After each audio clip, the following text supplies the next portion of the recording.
Hello friends, আমি সুমন্ত গায়েন। তোমরা দেখছো ডাব্লিউবি হোম টিউটর চ্যানেল। আজ আমি তোমাদের ক্লাস 8-এর কোষা থেকে 12 অর্থাৎ মিশ্রণ অধ্যায়ের অঙ্কগুলিকে একদম সহজেই বোঝানোর চেষ্টা করব। তো আশা রাখছি ভিডিওটিকে তোমরা সম্পূর্ণ দেখবে, তবেই এই অধ্যায়ের প্রত্যেকটি অঙ্ককে তোমরা একদম সহজেই বুঝতে পারবে। যারা এখনও এই ভিডিওর আগের পার্ট দেখোনি, ডেসক্রিপশন বক্সে আমি আগের পার্টের লিঙ্ক দিয়ে দেবো, সেখান থেকে অবশ্যই তোমরা আগের পার্টগুলোকে দেখে নিও, তবেই তোমাদের এই পার্টটা বুঝতে সুবিধা হবে। তো চলো আজকের ভিডিও শুরু করা যাক। আগের পার্টে আমরা 4 পর্যন্ত অঙ্ককে খুব সহজেই কভার করেছিলাম। আজকে আমরা 5 থেকে শুরু করব। তো এখানে 5-এর অঙ্ক কী বলছে দেখো, এক ধরনের জার্মান সিলভারে তামা, দস্তা ও নিকেলের পরিমাণের অনুপাত 4:3:2। তাহলে বলছে এই ধরনের 54 কিগ্রা জার্মান সিলভারে আর কত কিগ্রা দস্তা মেশালে সেই পরিমাণের অনুপাত 6:5:3 হবে, হিসেব করে লিখি। তাহলে খেয়াল করো, এই যে অনুপাতটা দেওয়া আছে এটা কার কার অনুপাত? তামা, দস্তা আর নিকেল। তাহলে তামার অনুপাত কত? 4, দস্তার অনুপাত 3 আর নিকেলের অনুপাত কত? 2। এখন আমাদের ফার্স্ট কাজ কি, এই যে 54 কিগ্রা জার্মান সিলভারের মধ্যে কতটা তামা আছে, কতটা দস্তা আছে আর কতটা নিকেল আছে, সেই মানটাকে আগে আমরা বের করব। তো এই জন্য আমরা অঙ্কটাকে অনুপাত দিয়ে শুরু করব। তো এখানে অঙ্কে অনুপাত দেওয়া আছে কত? 4:3:2। তাহলে আমাদের ফার্স্ট লাইন কি হবে? ফার্স্ট লাইন হবে 4:3:2 অনুপাতে। এবার আমাদের মোট মান চাই। মোট মান কত? 54 কিগ্রা জার্মান সিলভারে। তাহলে কি হবে? 54 কিগ্রা জার্মান সিলভারে। তাহলে দেখো কি কি রয়েছে, তামা, দস্তা আর নিকেল। তাহলে ফার্স্টকে তামা আছে, তাহলে লিখব তামা আছে।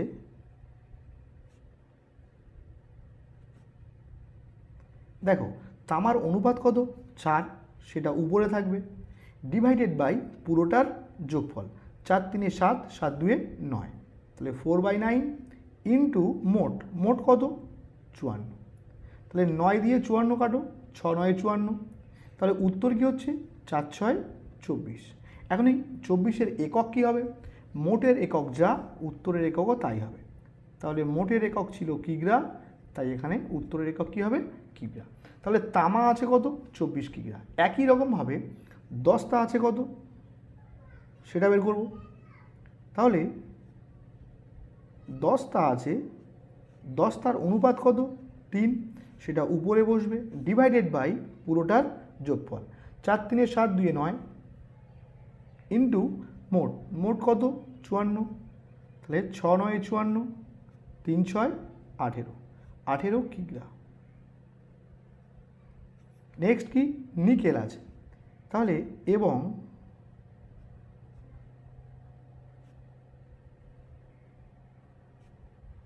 নিকেল আছে, নিকেল কত হবে? নিকেলের অনুপাত কত? 2।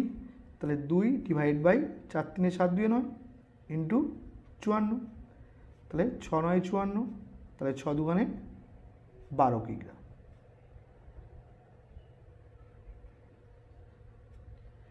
এখন উত্তর কি চেয়েছে? উত্তর বলছে ওই জার্মান সিলভারে আর কত কিগ্রা দস্তা মেশালে। তাহলে এখানে নেক্সট স্টেপে দস্তাকে মেশানো হয়েছে, কত কিগ্রা সেটা আমাদের উত্তর চেয়েছে। তো যেহেতু আমরা জানি না, আমরা ধরে নেব, ধরি ওই জার্মান সিলভারে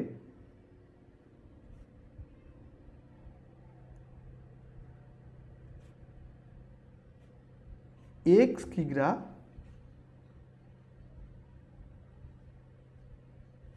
দস্তা মেশানো হয়েছে।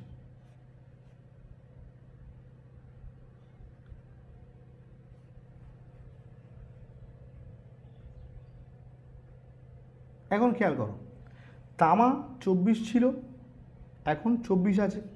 তাহলে এখানে শর্তানুসারে লিখতে হবে আগে।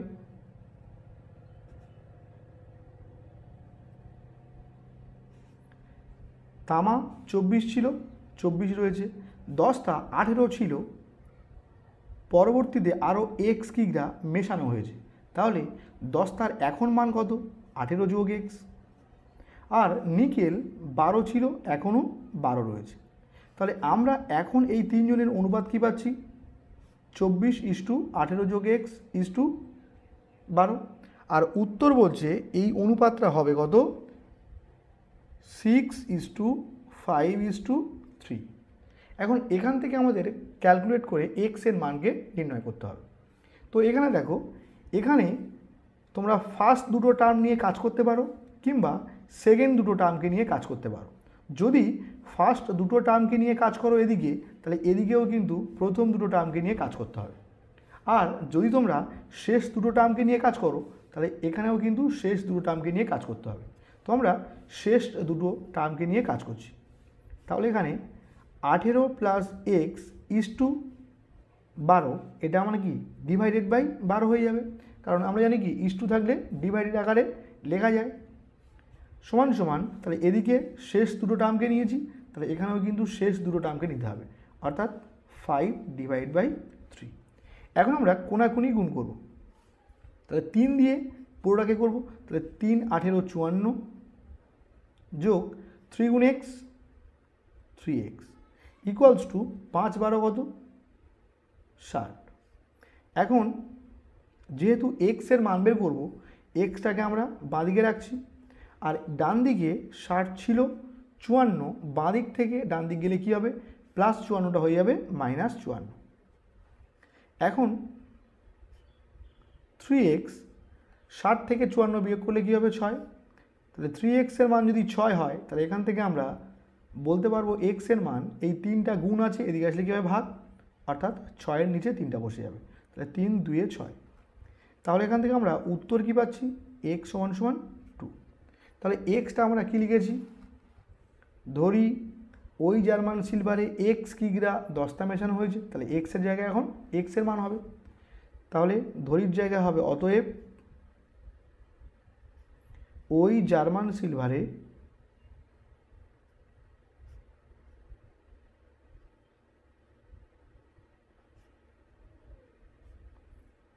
2 কিগ্রা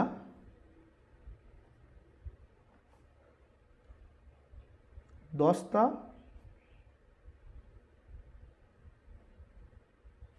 মেশানো হয়েছে।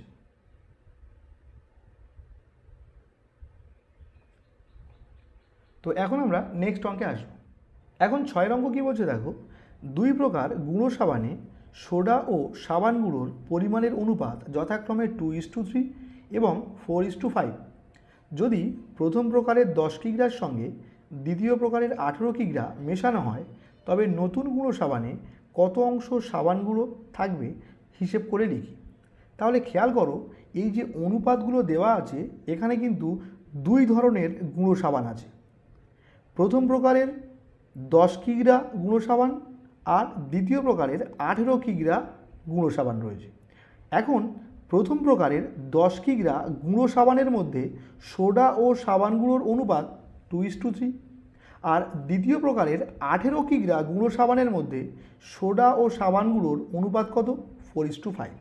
তাহলে ফার্স্ট কাজ আমাদের, প্রথম প্রকার যে গুঁড়ো সাবান 10 কিগ্রা রয়েছে, তার মধ্যে সোডার মান কত আর সাবান গুঁড়োর পরিমাণ কত। নেক্সট পার্টে কাজ কি? দ্বিতীয় প্রকারের যে 18 কিগ্রা গুঁড়ো সাবান রয়েছে, তার মধ্যে সোডা আছে কতটা, সাবান গুঁড়ো আছে কতটা, সেটাকে বের করতে হবে। তো ফার্স্ট আমরা অঙ্কটাকে এভাবে লিখব। প্রথম প্রকার 2:3 অনুপাতে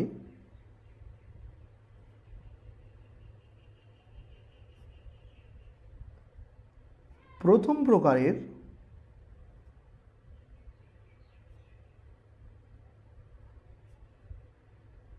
10 কিগ্রা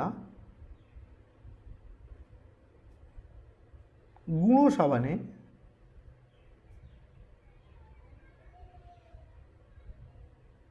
তাহলে কি কি আছে?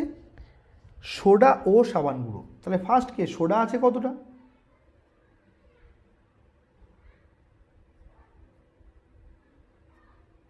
সোডা আছে, সোডার অনুপাত কত? 2 ডিভাইডেড বাই পুরোটার যোগফল, 3 2 কত? 5 ইন্টু মোট অর্থাৎ 10। তাহলে 5 2 10 2 দিয়ে কত 4 কিগ্রা। এটা সোডা আছে। আর কি 3টা কি সাবান গুঁড়ো। তাহলে সাবান গুঁড়ো আছে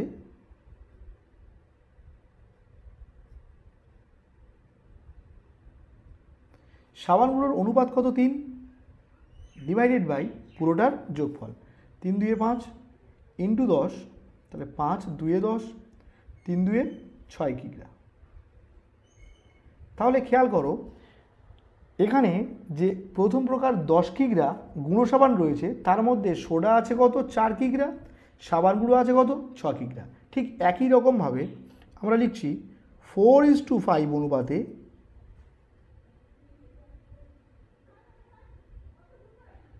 এটা ছিল প্রথম প্রকারের, এখন হবে কি দ্বিতীয় প্রকারের, কারণ অঙ্কের মধ্যে দেওয়া আছে 2 প্রকার গুঁড়ো সাবান। তাহলে দ্বিতীয় প্রকারের মোট কত দেওয়া আছে 18 কিগ্রা। তাহলে 18 কিগ্রা গুঁড়ো সাবানে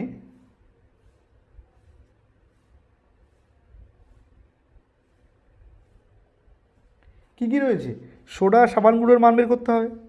তাহলে সোডা আছে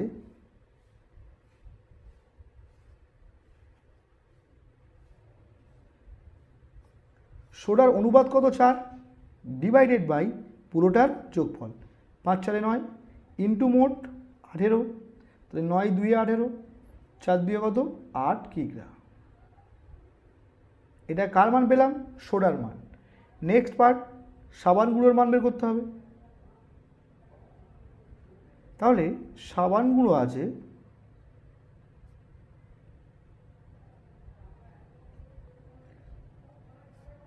তাহলে সাবান গুঁড়োর অনুপাত কত 5 ডিভাইডেড বাই পুরোটার যোগফল 5 4 9 ইন্টু 18, তাহলে 9 2 18, 5 2 কত 10 কিগ্রা। তাহলে এখন বলছে প্রথম প্রকারের 10 কিগ্রার সঙ্গে দ্বিতীয় প্রকারের 18 কিগ্রাকে মেশানো হচ্ছে যদি এই রকম শব্দ থাকে তাহলে আমরা মোট সোডার মান বের করব আর মোট সাবান গুঁড়োর মান বের করতে হবে। তো এখানে অতএব মোট সোডা, তাহলে সোডা প্রথম প্রকারে ছিল 4 কিগ্রা, দ্বিতীয় প্রকারে ছিল 8 কিগ্রা। তাহলে মোট সোডা কত হচ্ছে 8 4 12 কিগ্রা। আর এবং মোট সাবান গুঁড়ো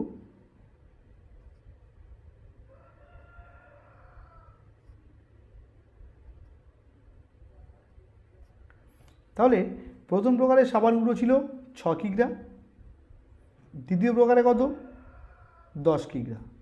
তাহলে মোট কত হলো 16 কিগ্রা।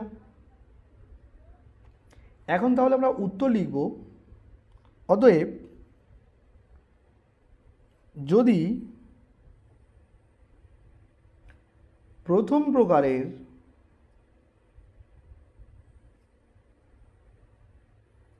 10 কিগ্রার সঙ্গে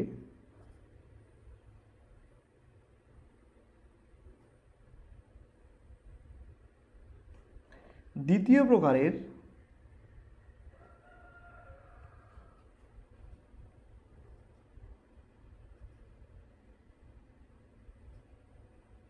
18 কিগ্রা মেশানো হয়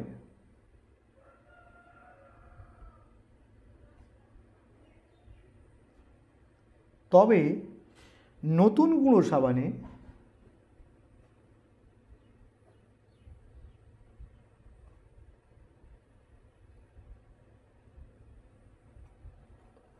সাবান গুঁড়ো থাকবে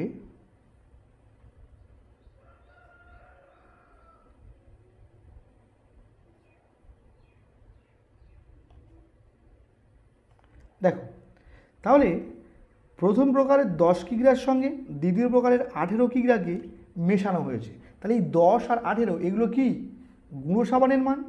তাহলে মোট কত কিগ্রা হচ্ছে গুঁড়ো সাবান, তাহলে 10-এর সঙ্গে 18কে আমরা যোগ করব। আর সেখানে কত অংশ সাবান গুঁড়ো থাকবে। তাহলে সাবান গুঁড়োর মোট মান কত? 16, সেটা উপরে বসবে। তাহলে 16 ডিভাইডেড বাই কত? 28। 4 4 16, 4 7 28। তাহলে মোট গুঁড়ো সাবানে কত অংশ সাবান গুঁড়ো থাকবে? সাবান গুঁড়ো থাকবে 4/7 অংশ। তো এখন আমরা নেক্সট অঙ্কে আসবো। এখন 7 অঙ্ক কী বলছে দেখো, দুটি সমান আয়তনের পাত্রে যথাক্রমে 1/3 ও 1/4 অংশে ফলের রস ছিল। আমি পাত্র দুটির অবশিষ্টাংশ জলপূর্ণ করে অন্য একটি পাত্রে সমগ্র জল মিশ্রিত ফলের রস ঢাললাম। নতুন পাত্রে ফলের রস ও জলের পরিমাণের অনুপাত কত হবে হিসেব করে লিখি। তো এখানে খেয়াল করো, এখানে ফার্স্ট আমরা দুটো ছবি এঁকে নেব। বলছে দুটো সমান আয়তনের পাত্রে, অর্থাৎ দুটো পাত্রের আয়তন কিন্তু এখানে সমান, মানে মাপটা একই। এখন প্রথম পাত্রের বলছে 1/3 অংশ ফলের রস, দ্বিতীয় পাত্রে 1/4 অংশে ফলের রস ছিল। তাহলে এখানে আমরা এটাকে বলছি প্রথম পাত্র, যার এই অংশটুকু ছিল ফলের রস, এর মান কত? 1/3। আর দ্বিতীয় পাত্রে 1/4 অংশ, অর্থাৎ এই পোর্শনটুকু ফলের রস ছিল। এখন বলছে পাত্র দুটির অবশিষ্টাংশ, অর্থাৎ যতটুকু জায়গা ফাঁকা রয়েছে, এই যে ফাঁকা অংশটুকু, এটাই কি অবশিষ্টাংশ। তাহলে অবশিষ্টাংশ অর্থাৎ ফাঁকা জায়গাটুকু জলপূর্ণ করে এই জল মিশ্রিত ফলের রসকে আমরা একটা বড় পাত্রে ঢাললাম। তাহলে বলছে এই নতুন পাত্রে ফলের রস ও জলের পরিমাণের অনুপাত কত। তো এখানে দেখো, ফার্স্ট কাজ আমাদের এই অবশিষ্টাংশের মানকে বের করতে হবে। তো এখানে প্রথমে আমরা এই সম্পূর্ণ পাত্রকে, অর্থাৎ এখান থেকে এই পর্যন্ত এই সম্পূর্ণ পাত্রকে আমরা 1 অংশ ধরে নেব। তাহলে খেয়াল করো, যদি এখানে টোটাল পাত্রটা 1 অংশ হয়, তার মধ্যে 1/3 অংশ ফলের রস থাকে, তাহলে বাকি অংশটা কি? জলের মান। তো বাকি অংশ অর্থাৎ জলের মান পাবো কীভাবে? মোট থেকে আমরা যত অংশ ফলের রস ছিল সেটাকে বিয়োগ করতে হবে। ঠিক সেম এখানে দেখো, দ্বিতীয় পাত্রটার মোট যদি 1 অংশ হয়, তার মধ্যে এইটুকু অর্থাৎ 1/4 অংশ ফলের রস রয়েছে, তাহলে বাকি অংশ যেটা কি? জল। তো বাকি জলের পরিমাণটা পাবো কীভাবে? মোট পাত্র থেকে আমরা যত অংশ ফলের রস ছিল সেটাকে বিয়োগ করতে হবে। তো ফার্স্ট আমরা তাহলে অঙ্কটাকে লিখে নেব কি, ধরি সম্পূর্ণ পাত্রটি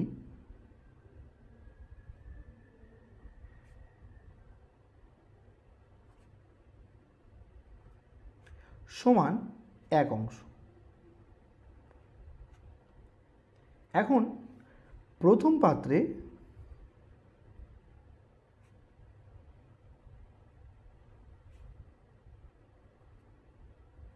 ফলের রস ছিল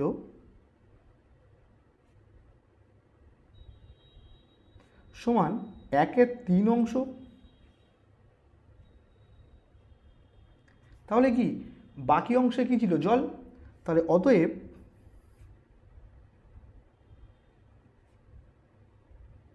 জল ছিল কত? তাহলে মোট পাত্র 1 অংশ, সেখান থেকে ফলের রস ছিল 1/3, তাহলে বাকি অংশের মানটা 1 মাইনাস 1/3 করতে হবে, তবেই আমরা জলের মানটাকে পেয়ে যাব। তাহলে এখানে লসাগু কী হচ্ছে? 3। তাহলে এর নিচে কোনো সংখ্যা নেই, মানে কী আছে? 1। তাহলে 3 1 কে 3 লসাগু হলো, কোনাকুনি গুণ, 3 1 কে 3 মাইনাস 1 1 কে 1। তাহলে 3 থেকে 1 বিয়োগ করলে কী হবে? 2/3 অংশ। তাহলে প্রথম পাত্রে ফলের রস ছিল 1/3 অংশ, জল ছিল কত? 2/3 অংশ। ঠিক একই রকমভাবে আমরা লিখছি আবার দ্বিতীয় পাত্রে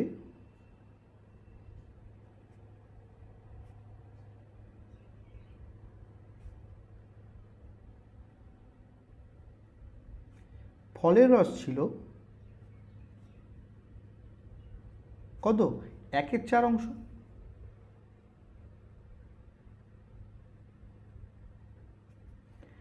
এবং বা অতএব জল ছিল, কত হবে তাহলে?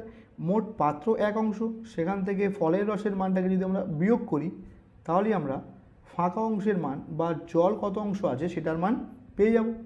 তো এখানে 1/1, 4 1 4 লসাগু হচ্ছে, কোনাকুনি গুণ, 4 1 4 মাইনাস 1 1 1। তো 4 থেকে 1 বিয়োগ করলে কী হবে? 3 4 অংশ। তাহলে এখন বলছে এই পাত্র দুটিকে একটা বড় পাত্রে ঢালা হলো, তাহলে মিক্সড করা হচ্ছে। তাহলে মিক্সড করা হলে কী বের করতে হয়? মোট ফলের রসের মান আর মোট জলের মান। তো আমরা ফার্স্ট লিখব, অতএব মোট ফলের রস। তাহলে প্রথম পাত্রে ফলের রস ছিল 1/3 যোগ দ্বিতীয় পাত্রে ফলের রস কত? 1/4। তাহলে এত অংশ। এখন খেয়াল করো লসাগু কী হবে? 3 4 12, কোনাকুনি গুণ করবো, 4 1 4 যোগ 3 1 3, 4 3 কত? 7/12 অংশ। এটা কি? ফলের রস। আর মোট জল কত?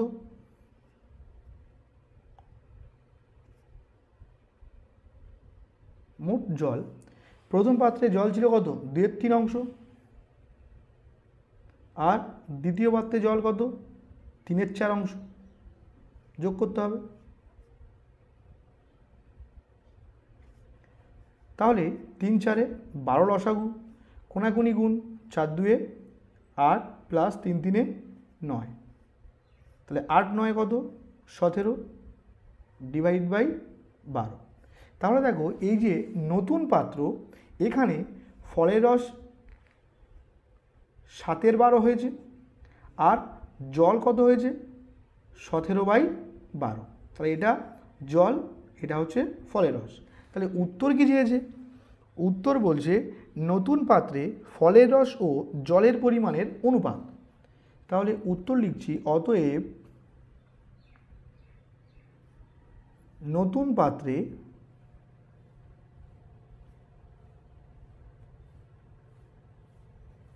ফলের রস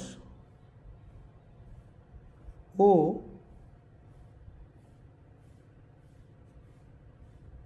জলের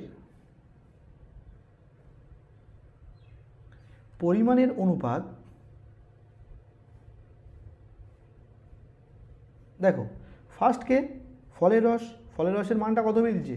7/12, তাহলে 7/12। আর মোট জল কত?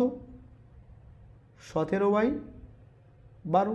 এদের অনুপাত বলেছে মানে কি? মাঝখানে ইস্টু হবে, 12 12 ক্যান্সেল হলো, তাহলে উত্তর কী হচ্ছে? 7:17।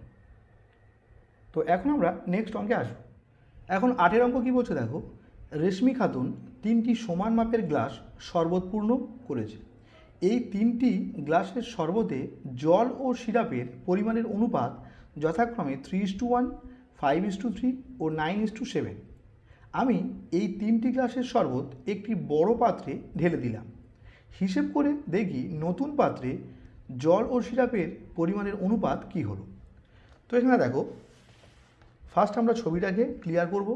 তো এখানে 3টি সমান মাপের গ্লাস আছে।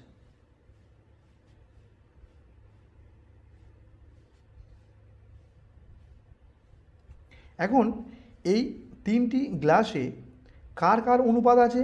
জল ও সিরাপের। প্রথম পাত্রে জল ও সিরাপের অনুপাত দেওয়া আছে 3:1। তাহলে কার কার অনুপাত আমরা লিখে নিচ্ছি, জল আর সিরাপ এদের অনুপাত দেওয়া আছে। তাহলে প্রথম পাত্রে 3:1, দ্বিতীয় পাত্রে বলছে 5:3, আর তৃতীয় পাত্রে 9:7। তাহলে বলছে এই 3টি গ্লাসকে যদি একটা বড় পাত্রে ঢালা হয়, তাহলে এই নতুন পাত্রে জল ও সিরাপের অনুপাত কী হবে। তো ফার্স্ট দেখো আমরা লিখছি 3:1 অনুপাতে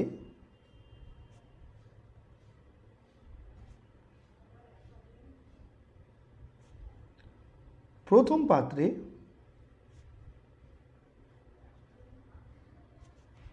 ফার্স্ট কি জল, তাহলে জল আছে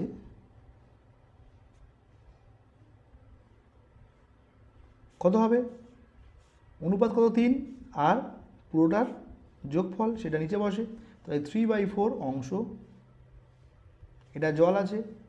আর 1টা কি সিরাপের মান, তাহলে সিরাপ আছে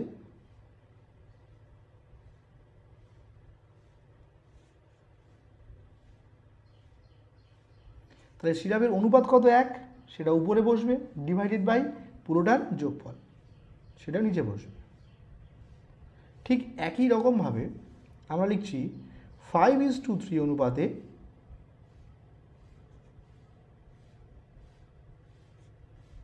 দ্বিতীয় পাত্রে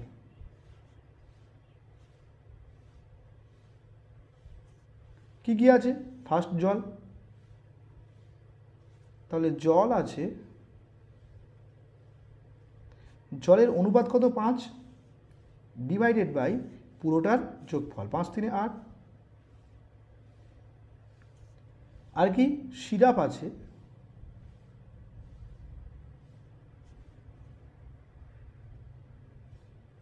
কত হবে, সিরাপের অনুপাত 3 ডিভাইড বাই পুরোটার যোগফল, 5 3 8।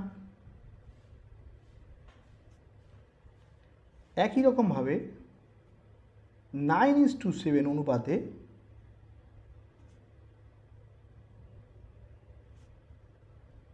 তৃতীয় পাত্রে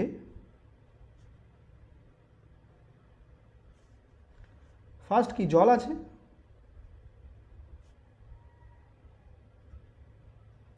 তাহলে অনুপাত কত 9 ডিভাইড বাই 9 সাথে কত 16 অংশ। আর কি সিরাপ আছে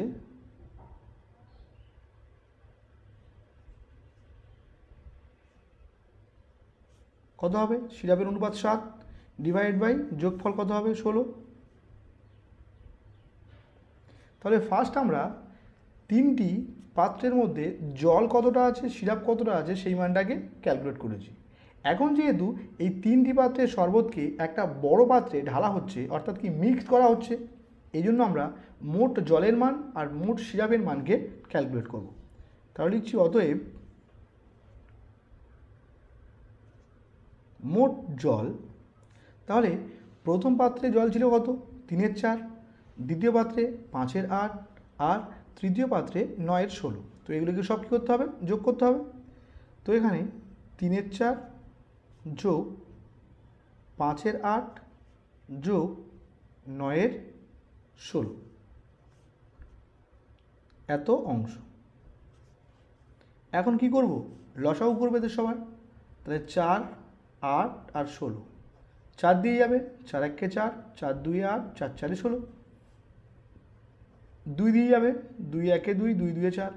তাহলে লসাগুর মান কি হচ্ছে 4 গুণ 2 গুণ 1 গুণ 2, তাহলে 4 দুগুণে 8, 8 দুগুণে 16। তাহলে লসাগুর মানটা নিচে বসছে। এখন প্রথম ভগ্নাংশে নিচে কি আছে 4, 4 বাদ দেবো আমরা এখান থেকে, তাহলে 4 বাদ দিলে কে পড়ে থাকে 2 দুগুণে 4, যেটা পড়ে থাকবে সেটা দিয়ে উপরের সংখ্যাকে আমরা গুণ করব। তাহলে 4 পড়ে রয়েছে, 3 4 12 যোগ 8 বাদ দাও, 4 দুগুণে 8, 8 বাদ দিলে কে পড়ে থাকে 2, 2 দিয়ে উপরের টার্মকে গুণ, তাহলে 5 দুগুণে কত হবে 10, প্লাস 16 বাদ দাও, 4 দুগুণে 8, 8 দুগুণে 16, 16 বাদ দিলে কে পড়ে থাকে 1, 1 দিয়ে উপরের টার্মকে গুণ, তাহলে 9 1 কত 9, তাহলে এত অংশ। তাহলে 12 10 22, 22 আর 9 কত হবে, 22 আর 30 31, তাহলে 31/16 অংশ। এটা কি পেলাম মোট জল। এখন আমরা একই রকমভাবে বের করব মোট সিরাপের মান। তাহলে লিখছি অতএব মোট সিরাপ, তাহলে প্রথম পাত্রে সিরাপ রয়েছে কত 1/4,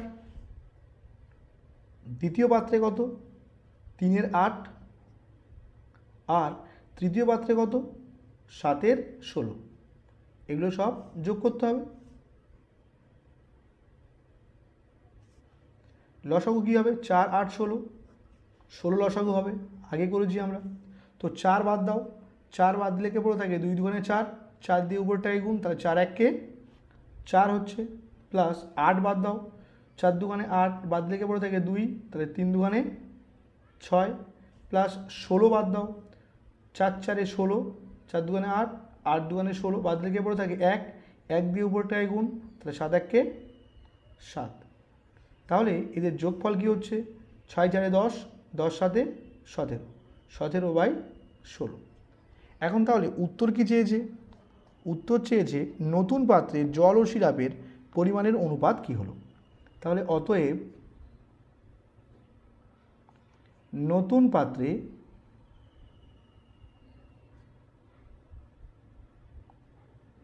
জল ও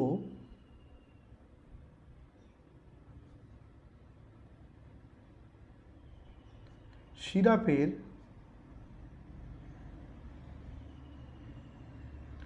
পরিমাণের অনুপাত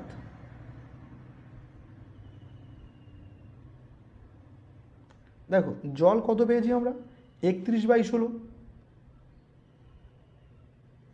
আর সিরাপ কি পেয়েছি? 17/16। এদের অনুপাত মানে কি? মাঝখানে ইস্টু হবে, 16 16 ক্যান্সেল করলাম, তাহলে 31:17। তো আজকের ভিডিও আমরা এখানে রাখছি। ভিডিওটি ভালো লেগে থাকলে ভিডিওটিতে অবশ্যই একটি লাইক করে দিও, চ্যানেলে নতুন হলে চ্যানেলটিকে সাবস্ক্রাইব করে নিও এবং অবশ্যই বন্ধুদের মধ্যে ভিডিওটিকে শেয়ার করে দিও।